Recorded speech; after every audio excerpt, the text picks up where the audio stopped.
Doctor యొక్క విశేషము ఈ గంట సేపు శాఖ యొక్క ప్రక్రియ అందించడం.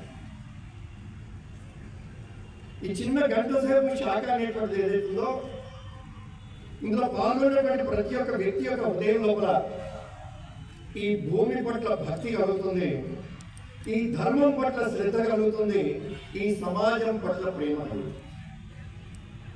ఈ మూడి మార్పులు ప్రతి ఒక్క వ్యక్తిలో వస్తాయి. ఆ విధంగా మార్పు కలిగినటువంటి వ్యక్తి తన కోసం తన కుటుంబం కోసం ఏ విధంగా అయితే కష్టపడుతుంటాడో అదే విధంగా ఈ సమాజం కోసం ధర్మం కోసం నేను కష్టపడాలి, ఈ కష్టంలో ఆనందాన్ని పొందాలి, సంతృప్తిని పొందాలి. ఎందుకంటే ఇది నా యొక్క బాధ్యత అనిపిస్తుంది.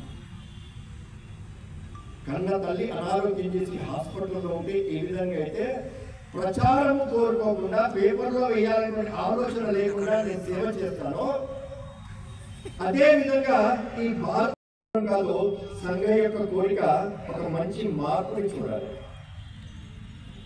ఇక్కడ సంఘ స్థాపకులైనటువంటి డాక్టర్ జీ యొక్క కోరిక సంఘానికి మంచి పేరును తీసుకురావాలి, ప్రఖ్యాతి కావాలి, ప్రతిష్ట పెరగాలి, ప్రచారం పెరగాలి. కాదు, దానికంటే ముఖ్యమైనటువంటిది సంఘము కోరుకునేటువంటిది పరిణామము, మార్పు. ఆ మార్పు కోసము 100 సంవత్సరాల నుంచి సంఘం ప్రయత్నం చేస్తుంది. డాక్టర్ జీ సంఘాన్ని స్థాపించిన వారు ఆ ఎదురుగా ఫోటోలో పక్కన నల్ల టోపీ పెట్టుకుని ఉన్నటువంటి వారు. డాక్టర్ కోర్సు చదివారు వారు. 6 అడుగుల శరీరానికి 100 కేజీలు ఉన్నాను, జ్వరం వస్తే ఒక చిన్న మాత్ర వేసుకుంటే ఈ శరీరానికి పడినటువంటి రోగం ఏ విధంగా నయమవుతుందో